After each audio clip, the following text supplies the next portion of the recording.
Olá, alunos do 5º ano, tudo bem? Sejam bem-vindos a uma aula de ciências. Hoje é uma aula diferente, falando da trilha que você vai fazer logo mais. Vamos lá, então? A gente está vendo tudo sobre água nesse bimestre, né? E aí a gente está lá no capítulo 4, Água e o Ambiente. Lá na plataforma do Positivo On, a gente tinha 5 perguntinhas que vocês já estão acostumados a fazer. Vamos lá? Olhando isso aqui que corresponde ao ciclo da água. Olha a imagem, ciclo da água. Ai, professora, a água, como eu falei na última aula, ela não aparece na natureza, ela existe. Tudo bem? Então ela vai passando por transformações. Não existe mais água ou menos água do que há 100 anos atrás. Acontece que ela vai modificando seus estados. Tudo bem?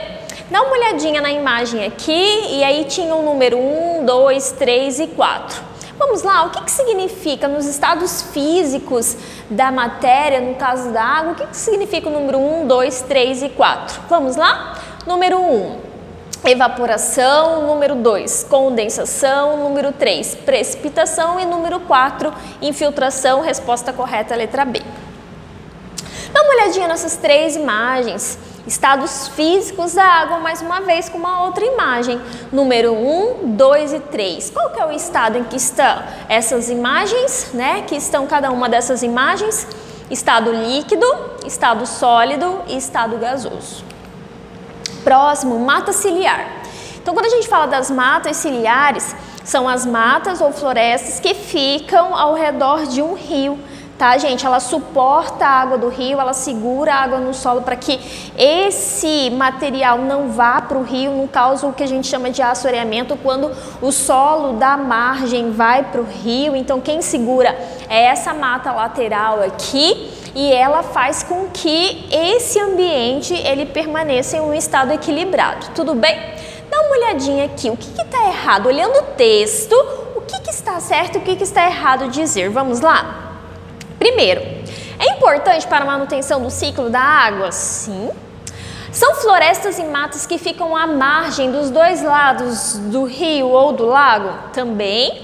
São matas e florestas que pelo caimento das folhas, né, gente? As folhas e os frutos caem aqui no rio. Pode contaminar o rio? Não, né? Não chega a contaminar o rio, então essa resposta aqui ela não estava correta. Era só ler o textozinho para você conseguir responder a pergunta.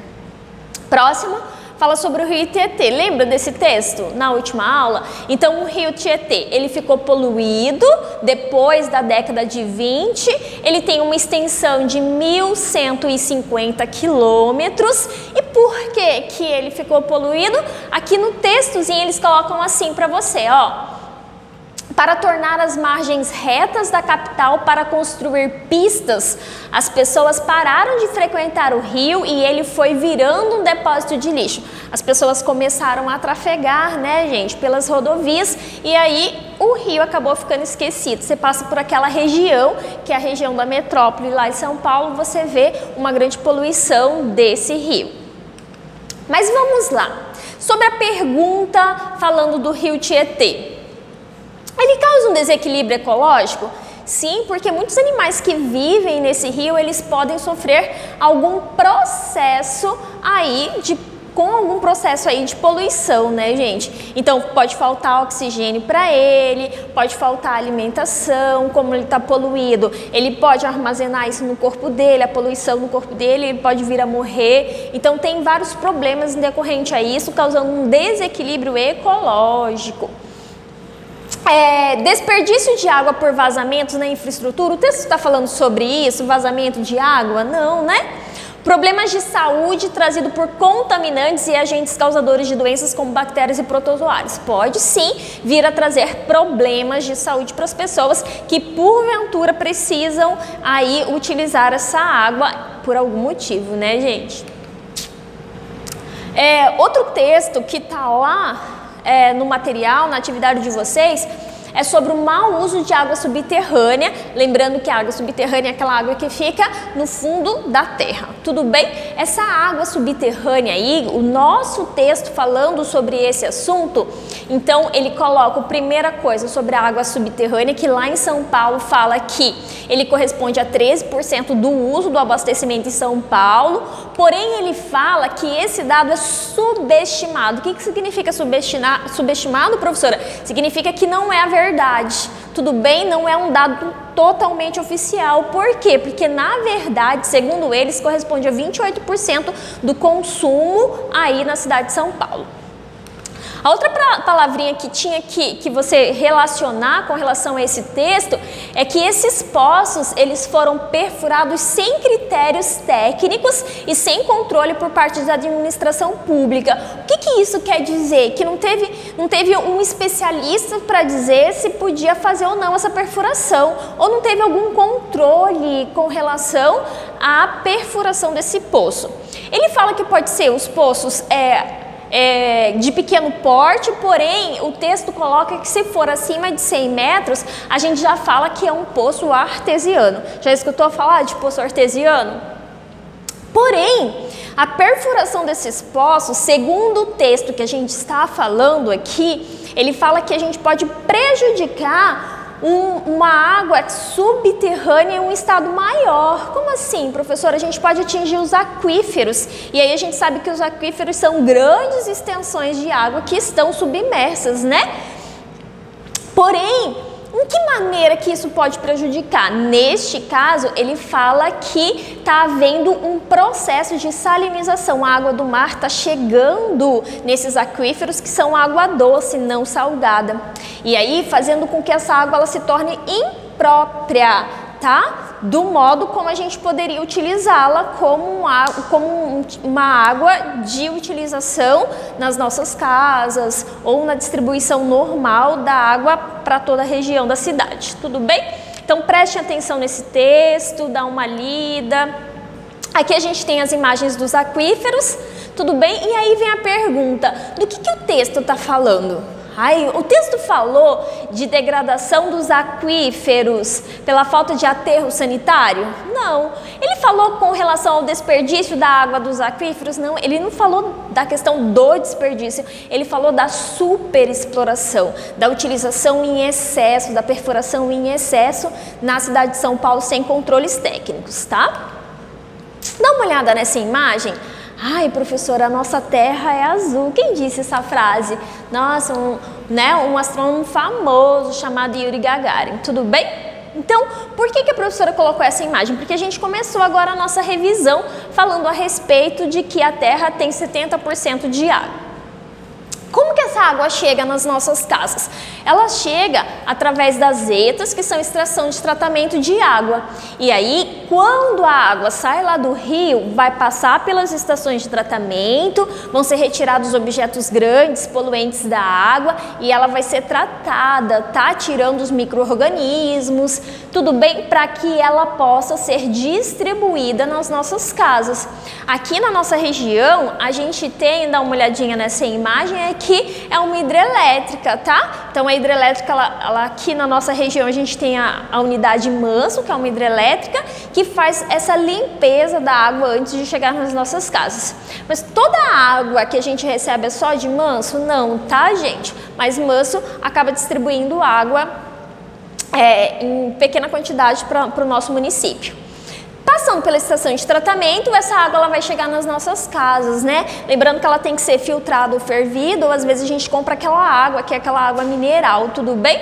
Porém, se eu pego a água da torneira, eu posso tomar? Professora, ela é potável? Na verdade, ela tá limpa, mas ela ainda tem micro-organismos, tudo bem? Por isso que ela tem que ser fervida ou filtrada. Aqui a gente tem a nossa usina de Manso. E aí, quando a gente fala de água, existe um impacto ambiental causado pela água que é lá na agricultura. Ai, mas por que, professora? A agricultura não é boa? Vamos ver o que a agricultura tem a ver com relação à água.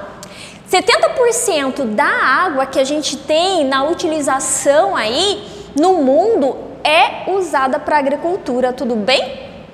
E 60% do líquido utilizado lá na agricultura Tem uma irrigação, que é desperdiçada em vazamentos, na evaporação ou na infiltração do solo. Então eles não conseguem otimizar a utilização total dessa água que é utilizada para irrigação lá na agricultura.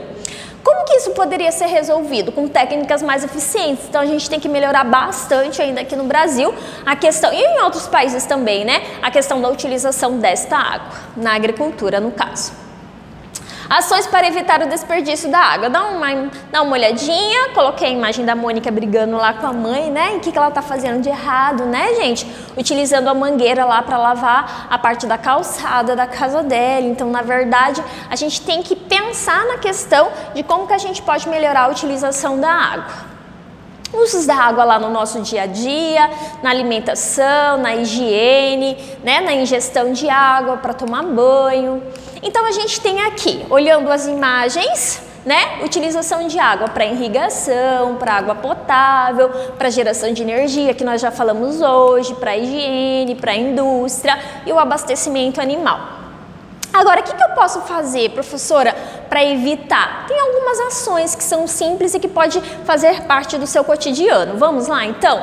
Utilizar a vassoura em vez de só limpar com mangueira, né? O local onde está sujo, reciclar a água da chuva é importante, a questão do banho, né, o tempo que você dura no banho, a questão, né, de não deixar a torneira ligada na hora que está escovando o dente. Eu sempre pergunto assim se vocês fazem isso, se vocês deixam lá, né, a torneira ligada na hora que escova o dente, ou fica muito tempo lá no banho. Eu não sei se você faz realmente isso. Tudo bem?